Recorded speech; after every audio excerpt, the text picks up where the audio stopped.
So it is January 25th, 2022. It is 6:01 p.m. And this is the City of Leominster Conservation Commission public meeting.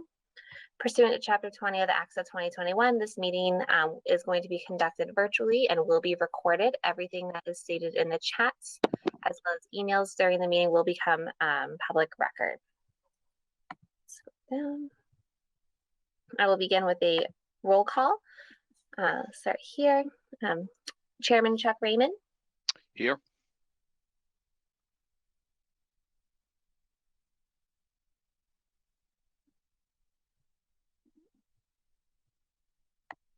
There you are. Vice Chairwoman Elizabeth Ricci Blair. Here.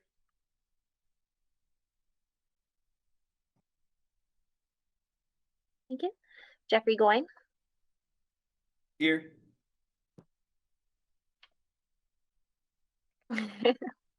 Richard Gullick and friend. Here. Meow. And Michael Seeke. Here. Thank you. And absent from the meeting is Amanda Lansing and Kenneth Redlin. And that concludes.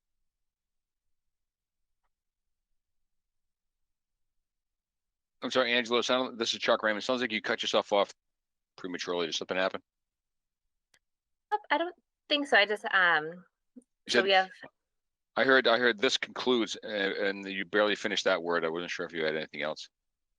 Oh, this will be a fun meeting. I said that concludes our roll call. Okay, perfect. Thank you. All right. Well, good evening, everybody. This is Chuck Raymond. Looks like we have nothing under conservation land management, and so we'll get to to new hearings. Pursuant to Massachusetts General Laws, Chapter 131, Section 40, the Massachusetts Wetlands Protection Act, the Leominster Conservation Commission will hold a public hearing on January 25th, 2022 at 6 p.m. on a notice of intent regarding the construction of a single-family dwelling with associated driveway. Address 0 Lakeshore Drive, map and parcel 144 and 472-51-3, and no DEP file number. Angela, what do you have for us? Are we continuing it, or? So I was going to actually, first I was going to ask Mr. Michael Seeke to recuse himself Okay. because this is his project. This is Michael Seeke. I will recuse myself from the meeting at this point. Thank you, Michael. Thank you, Michael. And then, so I'm going to address you now, Mr. Seeke. So this is completely up to you and your representative, but at this time we have 4 members who are able to vote on this project, and we do not have a DEP file number. So we can open up the hearing and start the hearing process, but if we do have any new members join for the next meeting, they will not be able to vote on the hearing. And if somebody else misses meetings, then we might not have a quorum, and then we'd have to re-advertise the project. So it is up to you if you'd like to continue until we get a DEP file number for the next meeting, or if you'd like to start the process now. Well, I think we should start the process now. People have made the site visit. We can get some discussions going if there are any, and Jack is here to present. So if everybody's okay with that, then we should just go ahead and get done what we can get done and worry about it later, I think. All right, that's fine. Thank you, Michael. All right, so we'll go ahead and proceed forward. Did you say was it Jack? Yep. Caught Jack the name Maloney earlier. Jack Maloney. Yep, from Dillis and Roy. All right, Jack. Welcome. All right, want to go and get started? What do you have for us, Mr. Maloney? Angela, are you going to put that up on the screen, or is that something I do? So hi, Angela here. I just passed over and made you a presenter. Did you get the little ping? How's that? How's that? Can everybody see that? Yeah, there we go. Correct. Okay. So this is at the end of Lakeshore Drive on Lake Samoset. It ends up being an esker that meanders down the middle of the lake, and this is at the point. Mr. Seeke wants to build a structure for outdoor use. It would be used for family gatherings and also as a staging area for access to the water. There's going to be a well on site connected. The building is going to be connected with a tight tank, and it will also have a bathroom inside. So, you know, there'll be facilities there, but there will be no bedrooms. The site previously had a couple of cabins on it years ago. It's all sand and gravel, as we spoke about. And as you can see, we have the proposed layout in front of you. Where my hand is here moving around, that's where the tight tank is. We have underground power, not only to the sensor that's in the tight tank, but the underground power that's going to feed the facility as well. The third line is the sewer line that will be tied back into the structure. Right in here is where the drilled well will be. And then that circle obviously is the 100-foot radius. So we have a building in here. And then we have, I believe this is going to be an overhang with a porch. Michael, is that correct? I hadn't seen any architecturals on this. Sorry, my microphone was off. Yes, there are porches to make it look right. We think that a wraparound porch is going to present the best look for the neighbors, and we're probably going to. This one here is showing a. I believe there's 6-foot porches on the side and a 10-foot porch on the end, covered porch that will be screened in. And then a walkway on the right-hand side. We'll be putting that right side, that's the east side porch on at a later time so that we have access to be able to put the patio area in there and make sure. And we're also, as Jack will attest, we're looking to expand the rock stabilization that we've started with the emergency order of conditions because it is warranted, or we feel it's warranted. And so there is a porch around the whole facility, whole structure. Okay, so this area in here along the east side is a stone patio. It's going to have open joints, which will allow the water to perk back into the ground. There will be a fire pit on this end, and then we have a retaining wall that will wrap around this side here. I believe it's about 2 feet in height. Correct. Mike was talking about the emergency order to stabilize the slope. This is this dark hatch area here. And then this lighter hatched area will be done in the future to help protect that. I've been out there a few times with some other potential clients over the years, and I'm assuming that there's probably some significant wave activity that happens in here with some boats, or I'm not sure if there's jet skis out there, but at least boats that you know are eroding this, and I can see the need for the protection here.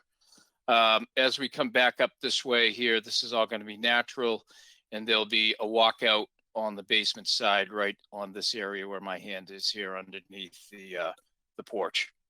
The whole site, as you can see, this dark dashed area, those are all the siltation barriers. And in our detail, we show the silt fence and then have an extra set of hay bales that will wrap around there as needed, especially down in this lower area down in here. I think unless Michael has anything else, I think that's pretty much about it. Yeah, Jack, this is Mike Seeke. Let me explain, I think maybe a little bit of history, if we've got a little bit of time, I'd like to bring you up to date on. We had previously a very large parcel over on Fort Pond. We have several family members that have physical challenges, if you will. And over at Fort Pond, it was such a large lot, there was a pre-existing road that went down around the barn we built and right down to the water, which allowed all of our family members to be included in the activities. And we never lived in that property either. It was there for summer recreation and winter recreation when we chose to. But we need a way to be able to access the lower part of the water. So the stone patio hopefully can be sloped enough to ADA requirements so that we can get people down onto the waterfront without too much difficulty and allow them to be included because it's important. And if that fails, at the other camp, we had a stair chair, which we unfortunately left with the property, stair chair to allow access through the bottom. Hence the opening at the lower area is for storage of kayaks and that kind of stuff that we will use. But also if the ramp can't be inclined in a way that will work, then we would have the ability to utilize a stair chair in there at some point in time. But mostly what this is we have an awful lot of stuff. I mean, we have, kayaks. I've had some thefts over there. The reason for the tight tank, just to bring everybody up to speed, is it's basically it's a porta potty. It's a permanent porta potty that can't be pushed down the hill. And as Angela, I think, will attest, and certainly the neighbors over there will, we've had that porta potty flipped over. Thank goodness it didn't leak anything, but it fell over. So it was pushed over several times and it fell over in the wind. So what we want to do is just make it more permanent. There's no. It will be pumped 2 or 3 times a year. It's not, there's no septic whatsoever, and we think that's the best solution, and that's what we've been after since we purchased this property. So just a little history. Sorry to go on about it. But that's really all I had. All right, this is Chuck Raymond. Thank you, Michael. Jack, are you all set? Yeah, thank you. Okay, all right, thank you. I just have a few questions. Michael, I think you just answered the first one for me, which is the tight tank. Up until the site walk the other day, I'd never heard the term tight tank used in this application. So it sounds like it's basically it's an underground storage tank for waste from the bathroom that you said will then get pumped 2 or 3 times a year. That's basically it, correct? Correct. Go ahead, Jack. Jack's the expert. In this case, it's a 2,500 gallon tank. The way Title V reads is, I think it's 4/5 capacity. There's an alarm that goes off, an audio and visual alarm. There also has to be a pumper that's on contract that, depending on the flow, obviously during the summertime when it gets more use, you're probably going to have 2 pumps through the summer, and then who knows, maybe 1 pump during the late fall or something. But yeah, it's a sealed septic tank. It doesn't have any outlet to it. It just has an inlet and an alarm that will go off inside the building, an audio and a visual alarm. And okay, for good. everybody's knowledge, one was just put in on Lakeshore for a piece of property that was sold down at the other end of the peninsula, and I believe it's worked out very nicely. All right, thank you very much. So, Michael, this is Chuck Raymond again. Michael, you said at the site walk that there had been 1 or 2 old cabins out there. Yes. Is that correct? Okay. All righty. So, Angela, this is a question for you. So, I know obviously since there had been structures on the site that there are certain allowances given for, putting new structures up. How long do those allowances last? Is that in perpetuity, or is there any kind of an end date for those? Angela here. So I don't believe, I could be wrong, I don't have the regulations in front of me, but I don't believe that the 2 buildings that were there would create an allowance for this project. I couldn't find any files with them or anything. They were years ago, they were there, but this project does meet today's standards. Oh, okay. All right. Okay. I guess that answers my question then. Okay, that's fine. Thank you. And something we also touched on at the site walk was any new plantings. Do any of you want to touch on that? Either of you, Michael or Jack? Yeah. Go ahead. I wasn't at the site walk, so I'm not privy to the conversation that you guys had. Okay, maybe Michael can address it then. Yeah, when just so everybody's clear, there was an erosion problem that was created by the previous excavation. They hand dug a foundation on the right side where those stones have been placed, And nothing was ever planted. There was no erosion control there whatsoever. This year we had some heavy rain. Lucky me when after we bought it, and I spotted some erosion starting to happen. So I immediately called Angela, and we worked out a plan which the commission has that talked about the large stones being placed at the shoreline up a few feet, depending on and kind of depending on what made the most sense, and then a natural planting area between the end of the stones, and the retaining wall, the 2-foot retaining wall that will stop any further erosion. So what the plan was to make this whole property kind of look like the Bridge of Flowers. So we wanted to put native plants all up and down. It's all natural.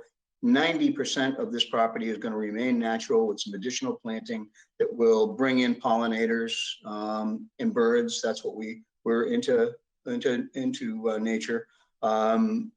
So the planting area would be the clear area between where the stones are shown and the retaining wall. And we'll use, instead of, I wanted something a little bit, and I don't know that there isn't anything pretty, but mountain laurel and blueberries and the things that will attract animals and be helpful to nature is what we'll put in there to reestablish the root banks that are in place. All right, good. Thank you, Michael. And you said that we as the commission, I don't recall seeing it, but you said do we have a planting plan already? We don't have a planting plan yet because, yeah, we don't. But I mean, that's something that we can certainly work on together very easily. Yeah, I would like to see that before any plants go in. I would like to see that. That's all I had. I'll open up to any other commissioners if you have any questions or comments.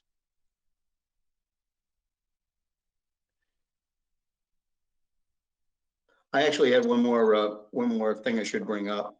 Sure, that on the, I think it is marked on here in detail, in some small detail. There is an existing cesspool. We believe it's a cesspool, standpipe on the right-hand bank that has to be remediated. And that's where we stopped the stone. The stone was supposed to extend a little bit further towards the south. We stopped there so that we'd be able to get in and remediate that tank before any other work was done. All right, thank you. So if none of the commissioners, Rich, I see your microphone is on. Do you have a comment or a question? Yeah, a couple questions. Thank you. Rich Gullick here. What all is the plumbing that's going to be in the structure, and does it all lead to the tight tank? Yes, You have a kitchen? No. At this point, there's not going to be a kitchen. We'll probably do some outdoor cooking, but there'll be a sink, obviously. For we have the challenges, so the porta potty really isn't going to work for us. So it's a small bathroom with a sink to be able to clean up and a toilet. Maybe a couple of outside spigots to do some watering as we're establishing the planting. That would be about it. Can you remind us again of where the bank boundaries are exactly, and where the the associated bordering area is? Just kind of review that aspect. I'm not sure what you're asking, but maybe Jack does. What I'm asking. Well, Could you say that one more time? we're referring to yeah, okay.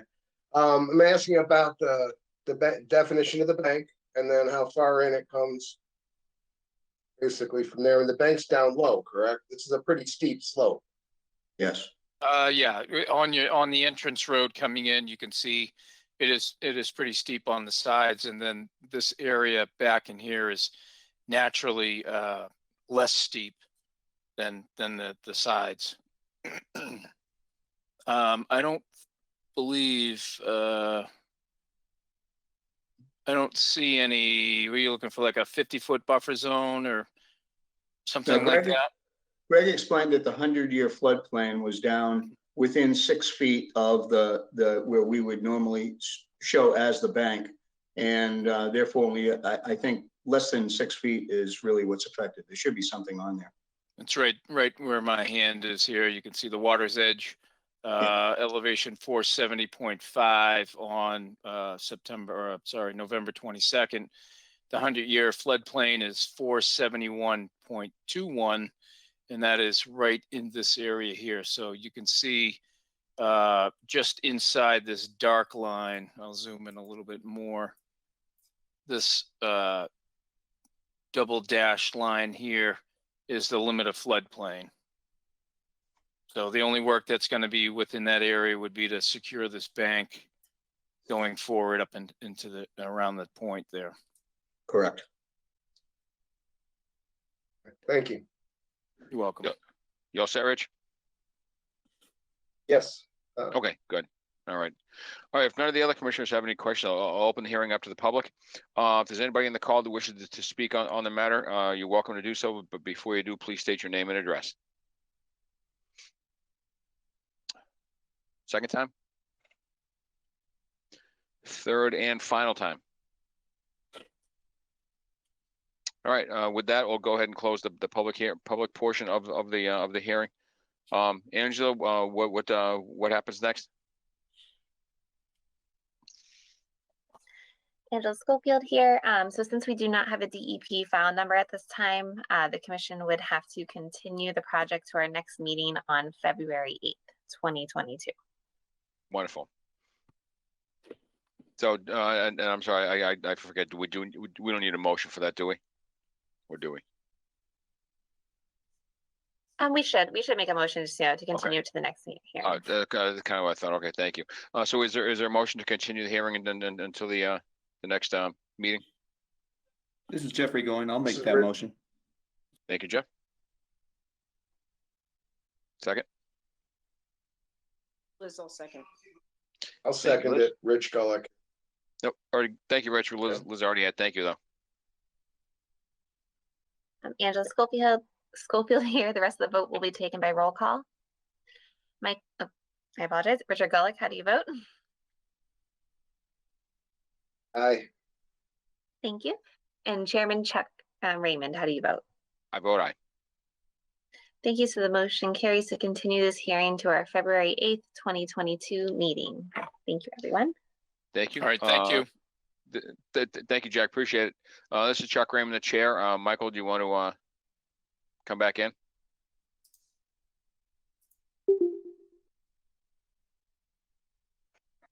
This is Mike Siki. I'd like to rejoin the meeting as a commissioner.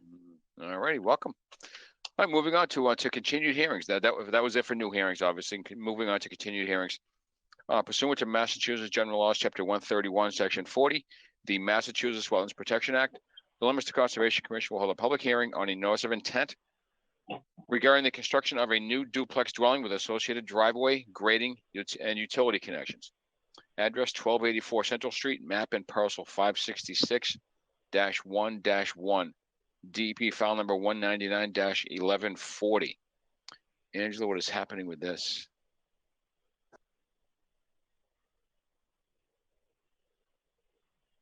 Angela Schofield here. So the state did send out the SOCs. They were sent out, I believe, on the January 22nd. So they do have their superseding certificates of compliance from the state. They do need to be recorded at the Registry of Deeds, but at this time, and I believe Chris Anderson is on the phone right now as well. If anyone has any questions or needs a review of the permitting for this parcel and the next parcel as well, but the commission will be able to take a vote on it tonight and close the public hearing if they would wish to do so. Angela, this is Chuck again. Should I read the next one into the minutes while we're at it? Yeah, we can read them both then. Okay, I'll read the next one too as well. Pursuant to Mass General Laws, Chapter 131, Section 40, the Massachusetts Wetlands Protection Act, the Leominster Conservation Commission will hold a public hearing on a notice of intent regarding the construction of a new single-family dwelling with associated driveway, grading, and utility connections. Address Leggett Hill Road, Lot 4, map and parcel 566-1-4, DP file number 199-1135. So, Angela, what was your recommendation that we do at this point, or? suggestion? Through the chair, Chris Anderson with Hannigan Engineering here. So Oh, there he is. Hi, Chris. How are you? Are you good yourself? Very good. Thank you. What's going on? So I think at this point in time, I just like to give the commission just a quick overview just to make sure we're all on the same page of what the project is. It's been unfortunately several months since I've been in front of you guys. So I just want to make sure everybody's aware of what the project was and what the intent is, and review what we've reviewed with the DEP relative to getting the cert of compliance issues, which I did get confirmation at around 4 o'clock this afternoon. I wasn't able to send it out to Angela, but the registry did accept the certificate of compliance, so I can forward the recording information over tomorrow morning.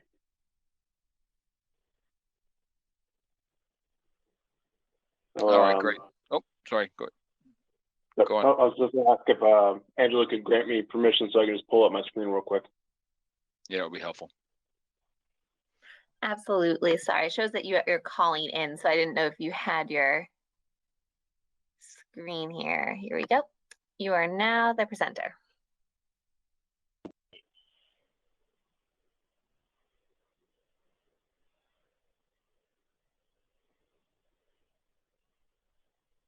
Would be this. So can everybody see my screen now? We can. Thank you. Great. All right, so just a quick overview of the project itself. This project was originally proposed back in 2008 for a very similar configuration. Due to extenuating circumstances relative to the economy at that point in time, everything was kind of shut down. But during that initial phase of construction, some of the primary utility work was installed on the site in order to facilitate the construction of these future lots, primarily including a new drain line that was to replace an existing one that had been collapsed in. So that line is in place. As part of our review with the DEP, they had concern over the maintenance agreement, or who was responsible for maintenance of this drain pipe. So effectively, this drain pipe drains or allows the wetland located to the south of the site to drain towards Bel Air Heights and Leggett Hill Road. So that's currently a 20-inch RCP pipe. In conversations with DPW, because of the fact that there is going to be a sewer line or a sewer extension servicing multiple units, they're going to require a homeowners association for that regular maintenance. And the applicant has agreed to incorporate the maintenance of that drain line into said homeowners agreement, so that if anything ever does occur to that drain pipe, it can be repaired and replaced as necessary to maintain the hydraulic connection as shown today. But since that time, we have gotten certificates of compliance, proposing 2 houses that are within the 100-foot buffer zone. The duplex structure is located on lot 1A in the southerly quarter of the property, and an additional single-family home located along the northern corner of it.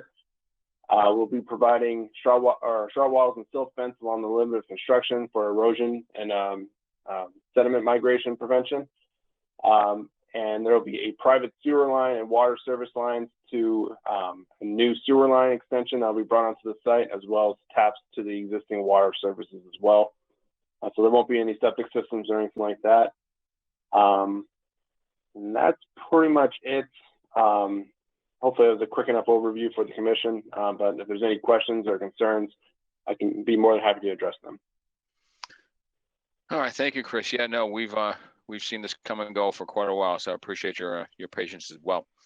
I don't have any questions or comments. I'll open up to the commission. Anybody have any comments or questions for Chris while he's here? No? Okay. All right. With that, then I'll open it up to the public for any comments or questions. If there's anyone on the call that wishes to speak on the matter or has any questions, please feel free to do so at this point. But before you do, please state your name and address. Second time? Third and final time. All right. Thank you. Well, with that, I'll close the public hearing portion of the hearing. Angela, what do you suggest? What needs to happen at this point?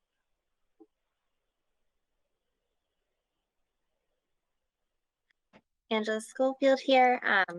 So after reviewing both the filings, my recommendation would be for the commission to issue orders of conditions with our typical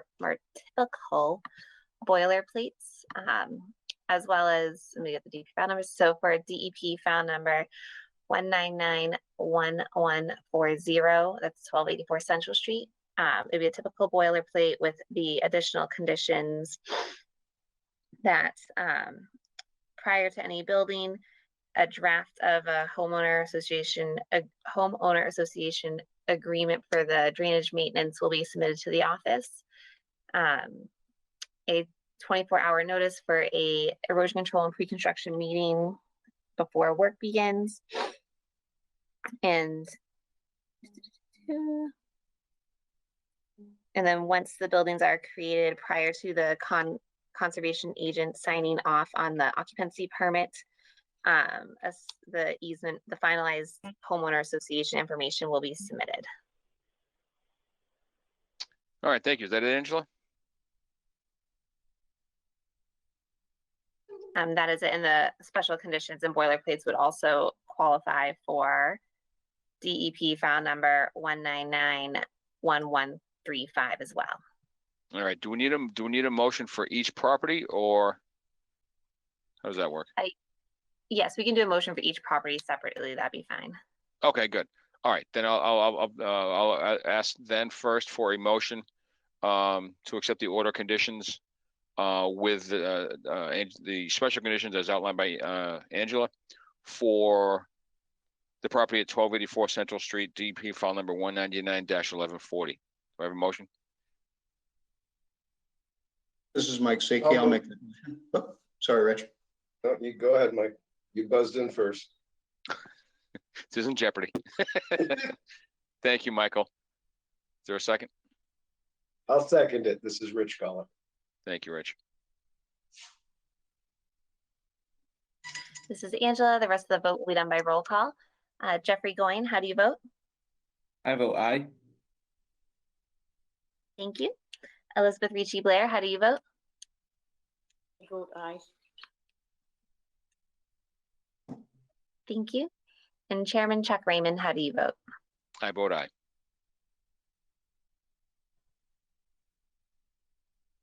Thank you. So the motion carries to issue an order of conditions with the typical boilerplate and special conditions as discussed for DEP file number 1991140. Thank you, Angela. All right, now, do we have a motion? Moving on to the next one. Do we have a motion for the order conditions, to grant the order conditions along with the special conditions as outlined by the agent for the property at Leggett Hill Road, or Leggett Hill, however you pronounce it, lot 4, DP file number 199-1135. This is I'll Jeffrey I'll Goyne. make I'll that make that motion. motion.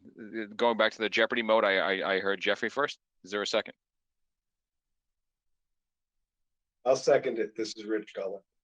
Thank you, Rich. This is Angela. The rest of the vote will be done by roll call. Michael Siki, how do you vote? I vote aye. Thank you. Elizabeth Ricci Blair, how do you vote? I vote aye. Thank you. And Chairman Chuck Raymond, how do you vote? I vote aye. Thank you. So with that, the motion carries to issue an order of conditions with the typical boilerplate and our special conditions as discussed for DEP file number 1991135. Wonderful. Thank you very much. Then, Mr. Chairman, if I may. Yes, please.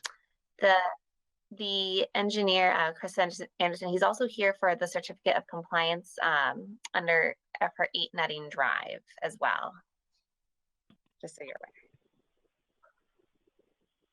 aware. Okay, gotcha. All right. So we're not, so Chris is going to stay with us. We're not going to lose him forever now. Sorry, that was a joke. Sorry, that was a joke about these properties being on the agenda for so long. Sorry, it didn't go over well. No worries. I get it. Trust me, we've all been anxious to get this taken care of. So, Angela, you're saying you want to jump to that first, and skip over item C I here? did laugh. I was muted. Angela, so I know you mentioned that. Do you want to go to 8 Nutting Drive we can now? skip down to 8 Nutting. Okay. Well, real Okay. quick, this is Jeffrey Goin. If the next one on our continued hearing still doesn't have a DEP number, we can just read it in and keep going, right? There's nothing to discuss. Yeah, it's a good point. Angela, is that correct? Correct. All right, I'll do that then. Thank you, Jeff. All right. Yes, that is correct. Thank you. Good point. Good catch. All right. So pursuant to Mass General Law, Chapter 131, Section 40, the Massachusetts Wetlands Protection Act, the Leominster Conservation Commission will hold a public hearing on a notice of intent regarding the removal of a fixed dock and replacement with a floating dock. Address 27 Elm Street, map and parcel 121-5, and it's still waiting on the DP number.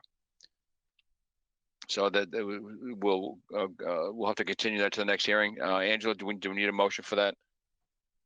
So since it's on the agenda, we don't need a motion for it. Oh, okay, thank you. All right, good. So we'll hopefully have that on the agenda next time. All right, moving on. There's no new business, no old business, and moving on to certificate of compliance for 8 Nutting Drive, DP number 199-1108. Angela, before Chris jumps in, did you have anything for us? Angela here. So this is an older permit. I don't know how many of the commissioners were on when this permit originally went through, but I did go out to the site and I did take a look at it. I have gone out there quite a few times over the past year or two since they started work, just to evaluate and check the erosion controls. Unfortunately, because of snowfall, I can't confirm that there's grass underneath it, but I kicked around a little and I found grass. I can't confirm there's grass everywhere. But even in the spring and summer, when I went by the site, everything looks stable. I was actually kind of thinking when were they going to file for the COCs? So I did go out there again today and just take another look, and everything looks like as Chris had stated in the application, that everything is done substantially to plan. All right, thank you. With that, Chris, what do you have for us? I think Angela pretty much hit everything I was going to talk about. I've been aware of the project. I was the original permitting engineer for this one. I believe the only commissioner that's still on the commission would have been Elizabeth and Amanda, but Amanda's not here. So it's been around for a little while. It's definitely pre-COVID, but it was just essentially for the construction of a couple of retaining walls on the property in order to help alleviate some of the grade in the back of the property. And to construct a new deck. Based on my review, everything was built substantially to plan. In actuality, they built one of the retaining walls a little bit higher than designed. So what that did was it actually helped alleviate some of the slope that was originally designed. So it's a lot flatter, so it doesn't have as much erosion potential. But besides that, based on my review, everything seems to be built per spec and to plan and conformance with that original order of conditions. All right, thank you, Chris. This is Chuck Raymond again. Angela, since this is just kind of a worst case scenario, what would happen if we go ahead and issue the COC tonight, but then sometime next spring, after snow melts, we realize that things didn't happen as they should have? What would happen then? A new one? I mean, some kind of enforcement order?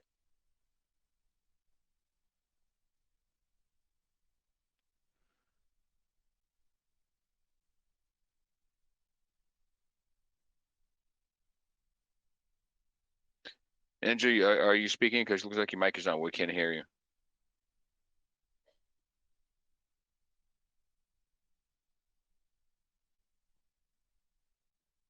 No, Angela.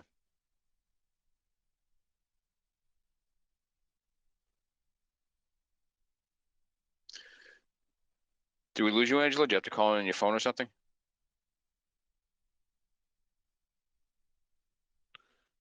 We'll give her a minute, something might happen.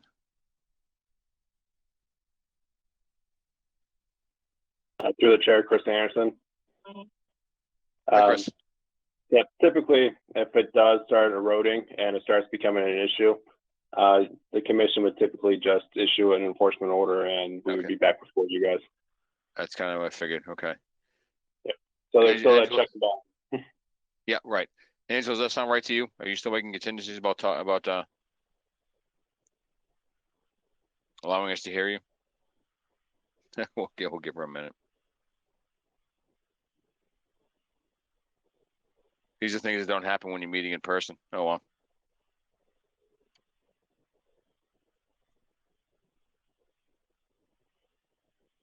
Anybody know any good jokes that you could tell on a public hearing?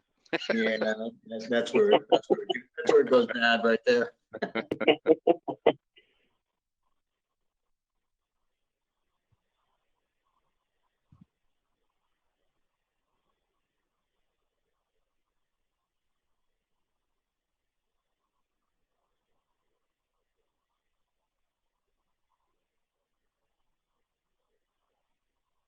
I mean, it says oh, I guess she's presenting because she's presenting the screen. Right. That's what, For some reason, we lost the audio. yeah. But her microphone is muted. She might be able to call in on a phone or something. Somebody just joined.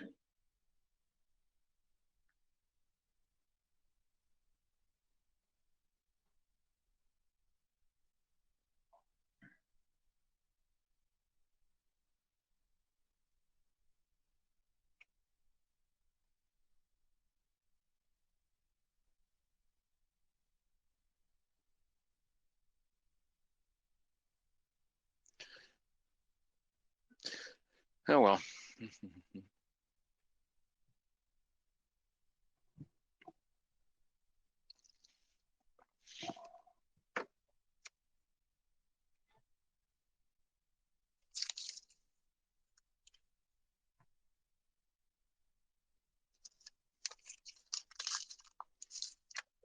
Maybe we could do some stupid pet tricks, Rich.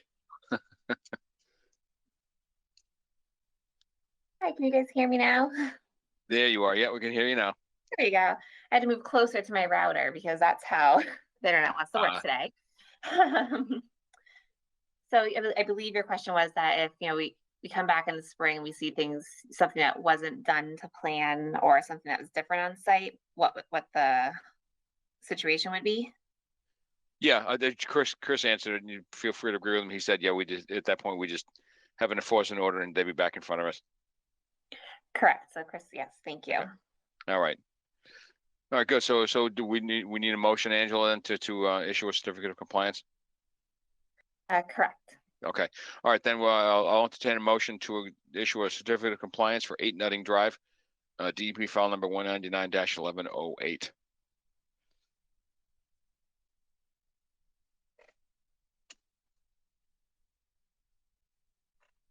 there a motion? This is Mike Siki. I'll make that motion. Thank you, Michael. Second? This is Jeffrey Gwynn, I'll second. Thank you. Thank you. This is Angela. The rest of the vote will be done by roll call. Richard Gulick, how do you vote? I vote aye. Thank you. Vice Chair Elizabeth Ricci Blair, how do you vote? Vote aye. Thank you. And Chairman Chuck Raymond, how do you vote? I vote aye. Thank you. So the motion carries to issue a certificate of compliance for DEP file number 199-1108, which is 8 Nutting Drive. Okay, great. Right. Thank you very much. Thank you, Chris. Don't be a stranger. Yep, will do. Have a good night. All right, you too. Bye. All right, Angela, I think it might be, before we move on to extension permits, I think it might be stepping on your toes here tonight, asking for motions and seconds. I think that's your job, isn't it? Angela here, actually, you are supposed to ask for the motions and the seconds. And then Wonderful. I do the rest of the roll call. So you're doing perfect. All right, wonderful. Thank you. I feel better about myself now. All right, moving on to extension permits. We have 96 Exchange Street, Heron's Landing 2, 199 DEP file number 199-1061 with an extended expiration date of July 3rd, 2022. Anything new here, Angela? Angela here. I'm not at this time with the snow, fall, everything. I haven't been able to go out and inspect the erosion controls. And so I haven't heard from the wetland scientist, Mr. Matt Morrow, or the representative Kent Oldfield yet. Yeah. So at this time, it's just going to have to stay on the agenda and be continued. All righty. All right. Thank you. All right, then moving on to number 9, communications. First one, Michael Siki has volunteered to be the formatter and meeting minute reviewer. Thank you, Michael. That is above and beyond the call of duty. Appreciate that. What needs to happen with do we need to well, actually, the meeting minutes of the next item on the agenda? Do we need to discuss that issue at all, Angela?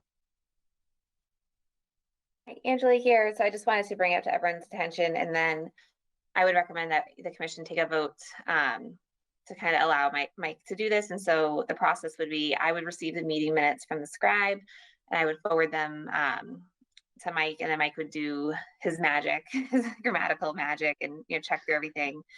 And then he would send them back to me, edited by Mike, and then I would review them, do my edits, edited by Mike and Angie.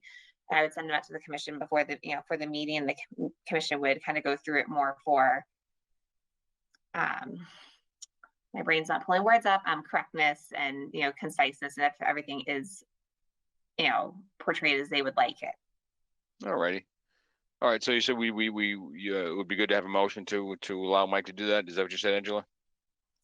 Yes, I did. And I did check with the city clerk as well. And she said that's what the city council actually does. They have one person who she gets all the meeting minutes after they're written up by their scribe. She goes through them, formats them, highlights things, underlines them, and then sends it back out to Caitlin, the city clerk, and then she sends it out to the rest of the council. Wonderful, thank you. All right, then I would like a motion then to have Michael Siki be our designated volunteer to format and review the meeting minutes. We talk about how this is going to work a little more first, possibly. Sure, Chuck? sure, absolutely, yeah. Okay. So are we going to see changes? I mean, obviously I don't care if you indent, but it might be good to see some of it in track changes. So, Well, the tool I was going to use, if a don't changes to a do we get to see that? yeah, my years of doing contracts, there's a number of tools out there that you can use. If everybody has Microsoft Word or a Word viewer, what we'll do is utilize what's known as track changes. So I'll turn track changes on in and what we'll do, it will actually strike out some things that I'm suggesting and put them into a comments field on the right side of the document. And then you all can either accept them, change them, or reject them. So it's much like reviewing a contract in that fashion.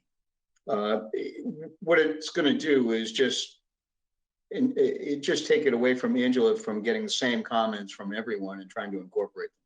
So that's what I was planning on doing. If there's some other tool that you want me to use, I've got a software background, so I can use just about anything. But Microsoft Word seems to be what everybody has on their desktop.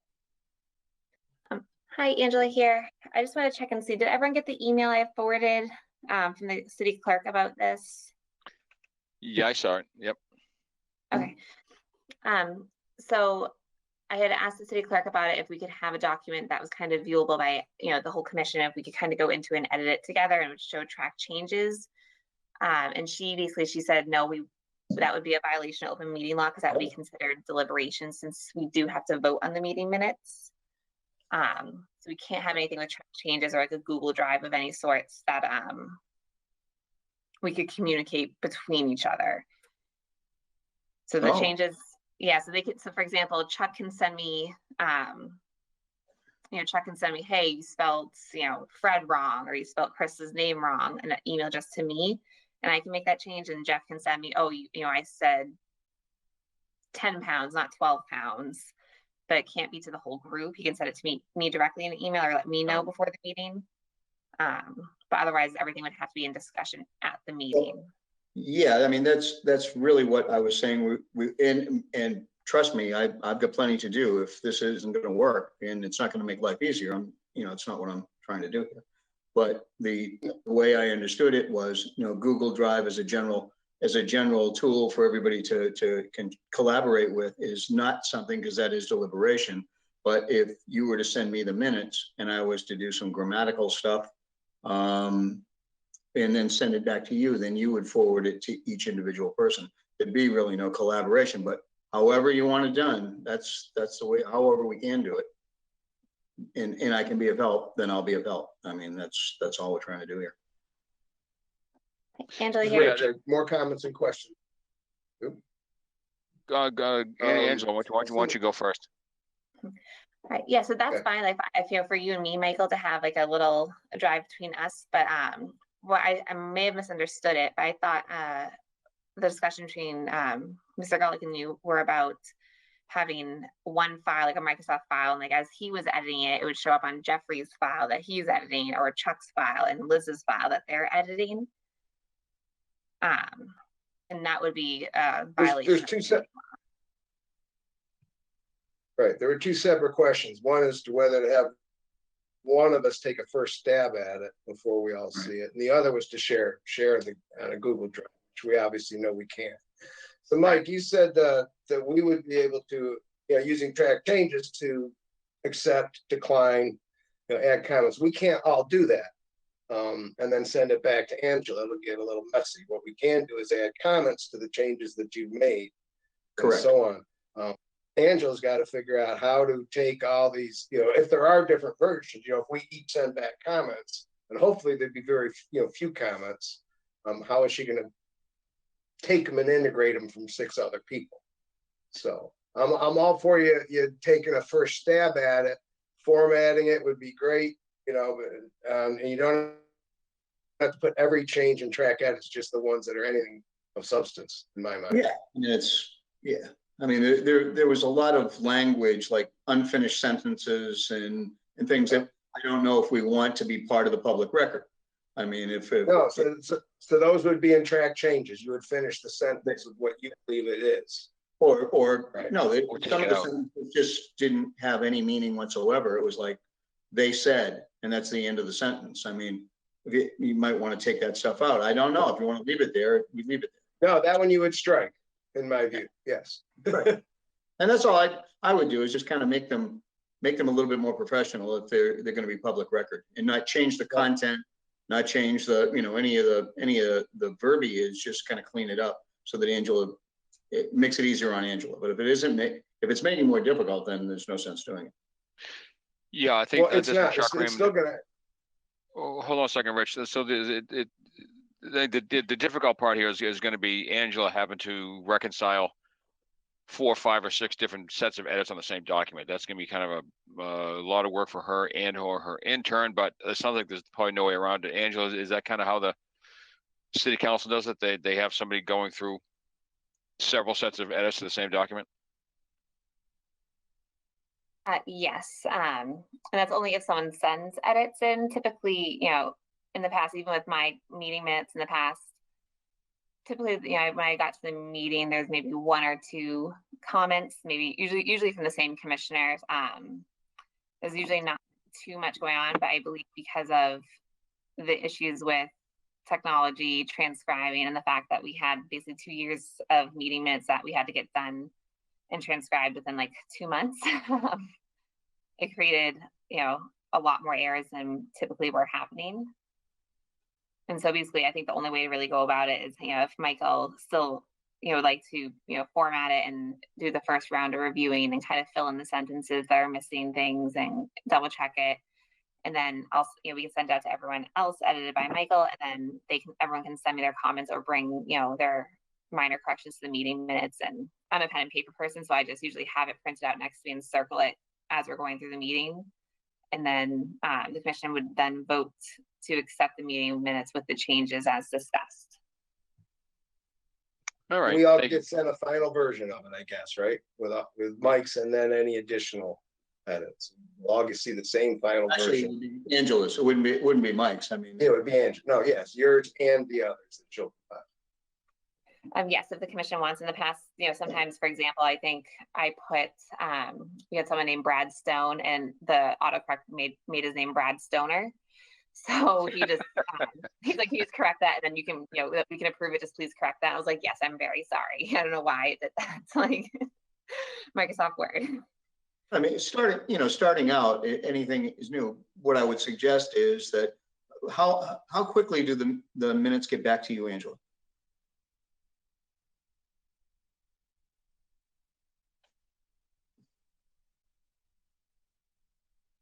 About a week or 2 after, sometimes sooner.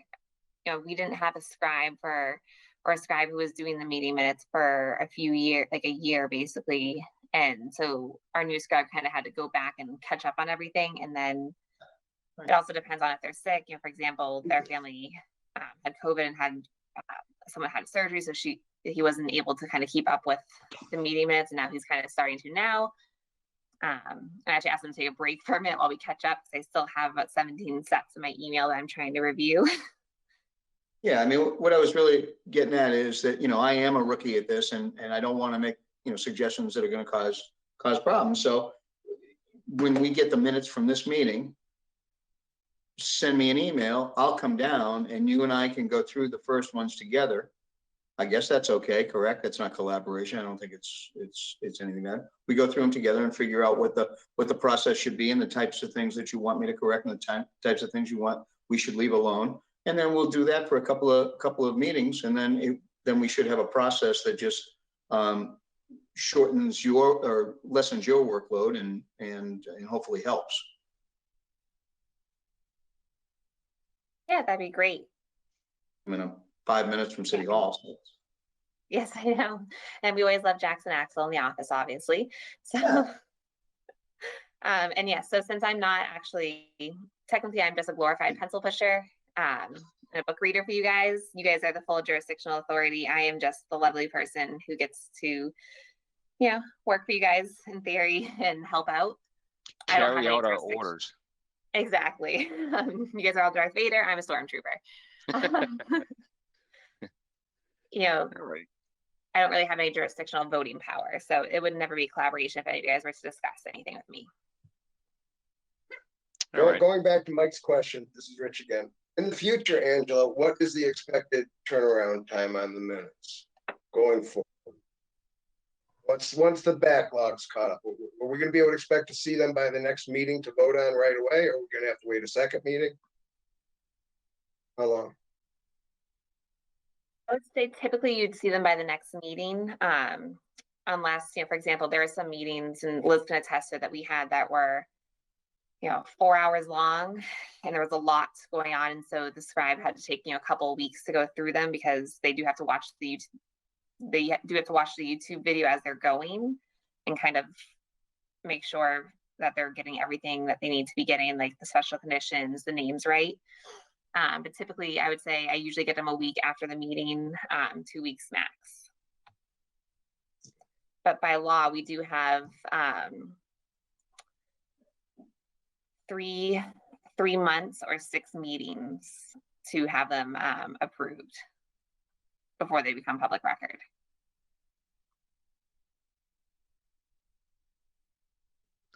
Thank you, Angela. Anything else? Any other questions or comments for Angela? Okay. Sounds like we're all set. Again, Michael, I'd like to for the rest of the commission, I'd like to thank you for your efforts on this, both already and going forward. So it's very, very much appreciated. I'm retired. Oh, that's right. So that's right. I was gonna solicit a motion, but never got to it.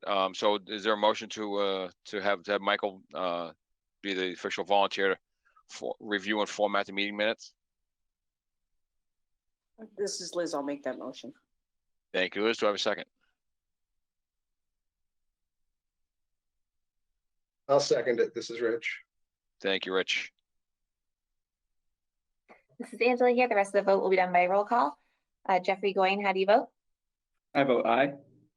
Thank you. And Chuck Raven, how do you vote? I vote aye. Thank you. So the motion carries. And Michael, you are officially the scribe stormtrooper. Do I get a raise? You fill out the paperwork. Alrighty. Thank you, Michael, again. All right, to finish off the communications, the agent attended a training on municipal beaver management and has forwarded the slides to the commission. And I missed that email, Angela, and I just, while we're chatting with this, I should pull up my phone and saw the slides. I'll have to review those. What do you, anything else you want to inform us about? So Angela here. So I did attend a training, and it was hosted through the state DEP. They do have it's called SUISCO, and it's a very long acronym for basically the conservation agents and DEP employees and interns. And they we're doing it virtually right now. Basically, we had a training from Mike from Beaver Solutions, who came out and discussed the different issues and different solutions to beaver problems in municipal capacity. For example, there was one where they had a beaver dam that just kept coming back over a culvert. And then they did a pond leveler that didn't work. They tried several options, and they kind of went over, that they had to basically do a giant cage around it that looked like a potion bottle. And then they described the different maintenance plans that, there's several solutions, and they described the several maintenance plans that each solution requires. A lot of agents and DEP officials, don't typically require when they do their emergency certifications for beaver dams, as well as, kind of went over the health department's role and the Conservation Commission's role, and where there's a very fine line between what's considered an emergency and what's considered an inconvenience. And I was even guilty of issuing emergency permits to remove beaver dams or trap beavers out of season. And I didn't realize that, if it's flooding someone's yard, it's not considered an emergency until it's actually flooding their house. And so, for example, we had a project in North Leominster where the water was rising in the pond and it was coming close to their house. Commission issued emergency certification for them to take care of the situation, when in actuality we should have required them to file a notice of intent to take care of the beaver problem. And then if we did have to issue an emergency certification, we should have issued the emergency certification with the condition that they file a retroactive notice of intent with a long-term solution for the beaver issue, since beavers always come back. They're very sneaky, and they always reappear. And to be quite honest, almost all of my beaver issues are usually in the same area or the same properties. So it was very informational. And if anyone didn't get that email, it had a lot of attachments with it. I can resend it, each attachment separately. All right, thank you, Angela. Yeah, I've been on the commission now for, I don't know, a year and a half or so. And I don't think I've seen a beaver issue come before us. Maybe one, but yeah, that's interesting. Did anybody look at Angela's slides? Any questions or comments on those? Yeah, This is Rich. I looked at them. It was a good presentation. It's worth going to if you didn't see it. Yeah, I agree. We had beaver over at Fort Pond. We did have bank beaver problems. We actually had the bank beavers hutch, if you will, on our property, and there was a lot of discussion over killing, because it really, if you trap them, you're killing them. There's no live trapping and relocating. I mean, it's a leg trap. It's awful, and so I just didn't permit people on our property to do that, because I just didn't like it, couldn't go for it. But a lot of what was in the presentation is are more humane ways of preventing damage caused by damming in places like culverts and other things. So there are other ways to do it than just killing the beavers. So I thought it was pretty good myself, from my perspective. All right, yeah, I'll have to take a few. Like I said, I missed that email, so I'll have to go back and look at those slides. But that's pretty cool information. Thank you, Angela. There wasn't anything you needed us to do. That was just kind of an FYI type of thing, right? Yes, of course. And yeah, I try. Anytime I attend a training, I try to make sure to steal as many materials as I can for you guys as well. Thank you. I know it's kind of hard sometimes to get to all the different trainings. And yeah, I'm trying to get back out there, and finally trainings are starting to happen again. So be prepared for more fun emails from me. Oh, we're prepared. Thank you. No, seriously, I appreciate that, Angela. Thank you. All right, moving on to meeting minutes. So we've got 8 different meeting minutes on the agenda, and at the last meeting, actually, I had given us all kind of a homework to go through those minutes. Angela, were you hoping for us to be able to vote on each of these and accept them all into the official record? If we are able to. if we're able to, that's perfectly fine. If not, I'm working on another set. I'm kind of trying to go back and re-review these and see if I missed anything else. So it's completely up to the commission. All right, I'd like to take care of these tonight and get them off the agenda. Is that okay with the rest of the commission? Yes. Anybody have Yeah, any can I objections? make a motion on it? Ideally, yes. Hold on a second, Richard. Angela, do you need us to vote on one by one? My button needs to work. There we go. Can you hear me? Sorry, my mouse Yes. wasn't Yep. clicking. Yeah, you're good. Yeah, so if there's no edits, we can vote them. You can read them in and make a motion to accept the meeting minutes as a whole, or if there's any ones that we need edits on, we'd have to just do this separately with edits sent in by whomever. All right, so I was gonna make I was gonna solicit a motion to accept all 8 of these. I'll read the dates. I was gonna ask for a motion to accept all of these into the official record. Does anybody have any objections to that? 2 of them had been edited, October 12th and November 9th. I recommend that the edited versions that I had done in track editing be used, and that should have been what Angela sent out last. Would you say Other October than- 12th and November 9th? Correct. Both of them Okay. had a little bit, see, and she would have, I think she cleaned it up afterwards or All did right. something. Okay, so I will then ask for a motion to, we'll do it in 2 parts then. The first part will be to accept the meeting minutes, the other 6. Or Angela, all right, let's do it this way. I'm sorry, thinking on my toes here. How about a motion to accept each of these minutes, and I'll read the dates. But we accept for October 12th and November 9th, we accept the edited versions. Or is that too confusing? Should I just? What That's would a we perfect hold? motion. Is it okay? All right then. All right then. I'll go ahead and ask for a motion to accept and Rich, bear with me. I'll get to where we need to be. I'll go ahead and ask for a motion to accept the meeting minutes for October 12th, 2021, October 26th, 2021, November 9th, 2021, November 16th, 2021, June 23rd, 2020, May 15th, 2020, November 12th, 2020, and April 14th, 2020. Accept those all into the official meeting minutes. But for October 12th, 2021 and November 9th, 2021, it'll be the edited version of the minutes. If nobody has objections to that motion, I will accept a motion along those lines. I'll make that motion. This is Rich. Thank you, Rich. Second? This is Jeffrey going, I'll second. Thank you, Jeff. This is Angela. The rest of the vote will be done by roll call. Mike Siki, how do you vote? I vote aye. Thank you. And Elizabeth Ricci Blair, how do you vote? I vote aye. Thank you. And Chairman Chuck Raymond, how do you vote? I vote aye.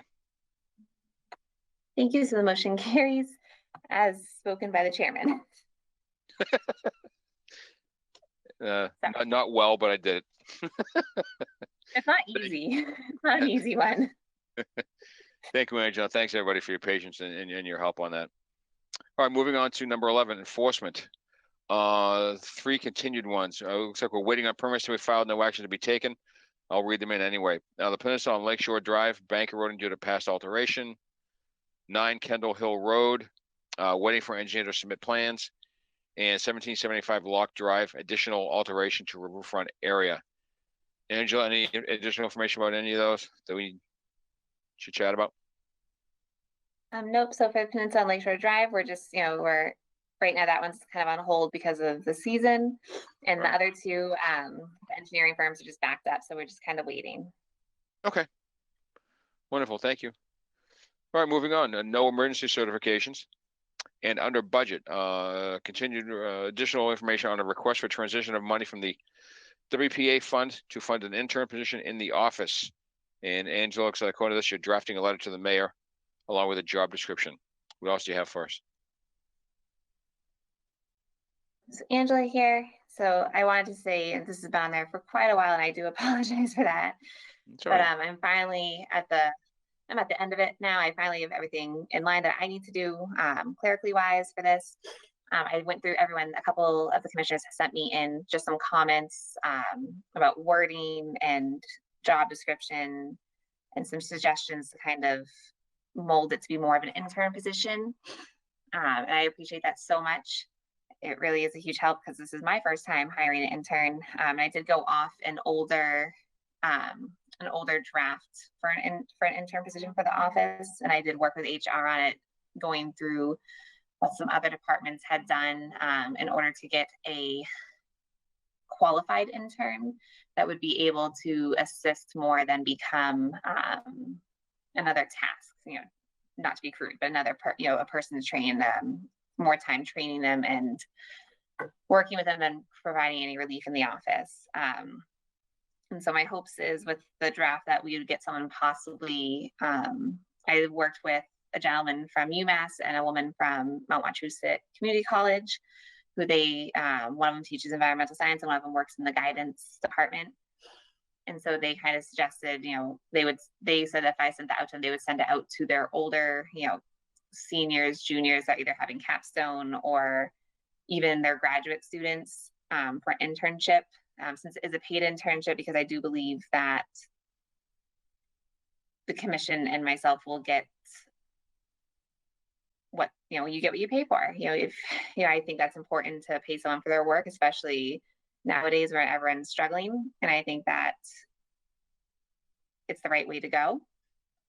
So I did send that out to everyone, as well as the legal recommendation from KP Law, which was to refer to the DOR guidance document for this. So if anyone has any other comments or questions, I am happy to answer. But if not, I would hope that maybe we can make a motion for me to submit the request for the transition of supplemental funds from the WPA fund to fund the intern position as discussed. So thank you, Angela. So the motion would be to send the request for an intern to what, to the mayor's office? Correct. So the Wetland Protection Act fund, in order for the commission to make a supplemental transfer or a transition of money from, the Conservation Commission is the only board, commission, or entity that actually has access to this money and can use this money, and it's very specific what we can use it for.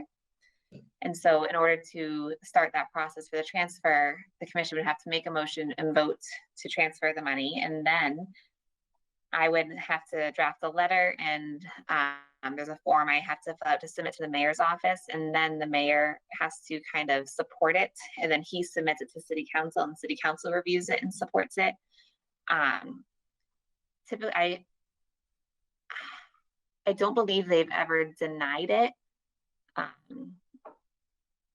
Yeah, I'm just double checking in my brain right now for the past 10 years of files I went through, but they haven't denied it in 10 years. But for a case, an example, the only reason they would be able to deny it is if they had reason to believe that it wasn't a legal transfer. All right. So the motion basically would be a motion to approve the transfer of money from the Wetlands Protection Act fund to another fund for an intern position in the office as described by the agent. How's that sound, Angela? That sounds wonderful. And I believe I'm just trying to I have to shut down my email and stuff when I'm in the meeting because it just makes the meeting all glitchy. But I have the numbers here for the exact amount.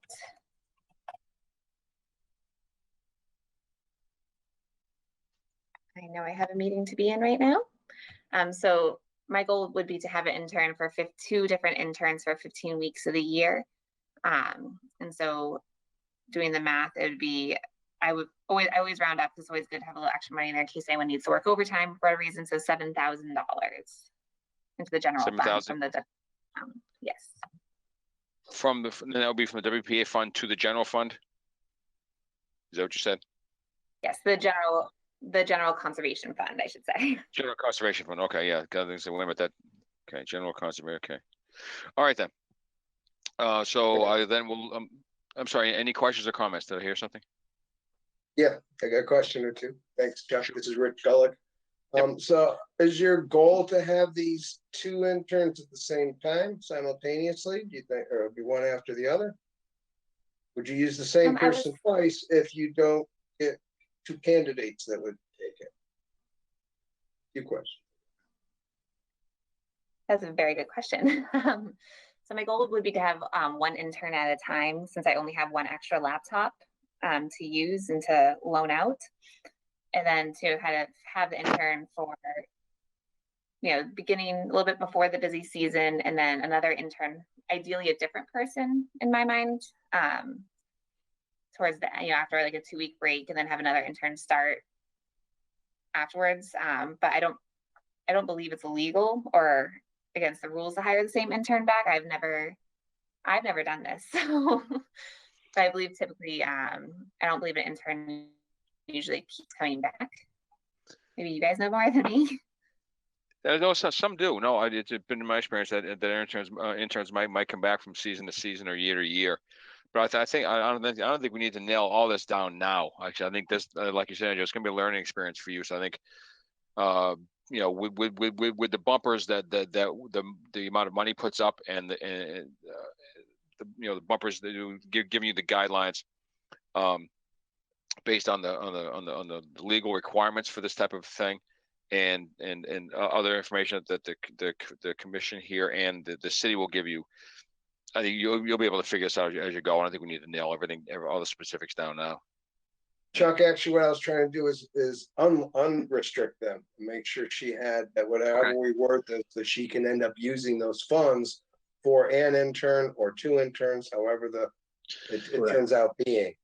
Yeah, right. No, but she'll have $7,000, and she can, if she wants to use two at once, as far as I'm concerned, she can do that. She'll burn through the money quicker. That's all. I wouldn't recommend that. Yeah, no, I know, but she's right to go with at separate times. Like, I don't want to do that. Yeah. Yeah, you gotta keep them busy. So, okay. All right. Any other questions or comments before I ask for a motion? No. Okay. All right, then I'll ask for a motion then to approve the transfer of $7,000 from the Wetlands Protection Act fund to the General Conservation Fund, I believe Angela called it, to fund an intern position in the office, in the conservation office. That's my motion. This is Mike Seiki. I'll make that motion. Thank you. Is there a second? This is Liz. I'll second. Thank you, Liz. Chuck, did you say the General Conservation Fund? I did say General Conservation Fund, yes. But it's into the general fund, is that correct? No, I thought Angela said General Conservation Fund. Angela, clarification? Yes, so the way our budgets are worked out is that there's the city general fund, and then each department has their own general fund, like within their budget list. And I just put that because I don't have a line item for interns yet. And so once I make the request, then the comptroller's office will go through the process to make it's like a 7-digit number, and then they will make that account there. And then once I get the money from the city council, I can transfer it into there on my own. But the process to get the city council and go through the mayor's office and the city council does take about 2 or 3 months sometimes. So, but it's a general conservation fund, not the city general fund. You said the city general fund. That's get out of the way. Correct. Okay. Sorry, Chuck. That's okay. So the motion still holds. So money from the WPA fund to the General Conservation Fund, and we had a motion. And Liz, you said you seconded it, right? Yes. Thank you. So the rest of the vote will be done by roll call. Was that Mike or Rich that made the original motion? Sorry. Thank you. Rich Gullick, how do you vote? Vote aye. Thank you. Jeffrey Goyne, how do you vote? I vote aye. Thank you. And Chairman Chuck Raymond, how do you vote? I vote aye. Thank you so much. So the motion carries to make that request. All right, wonderful. Well, good luck with that, Angela. Let us know if how that goes. I'm sure you will. All right, so the last item on the agenda is the next meeting, which will be Tuesday, February 8th, 2022. The deadline for that was last Friday. January 21st at noon. With that, I'll entertain a motion to adjourn for the evening. This is Liz. I'll make a motion to adjourn. Thank you, Liz. Is there a second? This is Jeffrey going all second. Thank you, Jeffrey. This is Angela Schofield. The rest of the vote will be done by roll call. Mike Siki, how do you vote? You're muted, Mike. I read his lips. He said aye. I heard that too. I vote aye. Thank you. Rich Gallick, how do you vote? I vote aye. Thank you. And Chairman Chuck Raymond, how do you vote? I vote aye. Thank you. So the motion carries to adjourn this Conservation Commission meeting at 7:21 p.m. Wonderful. All right. Thank you all. everyone so much. Good, Take care. everybody. Bye. Good night, guys. Have a good one. To- Drive safe.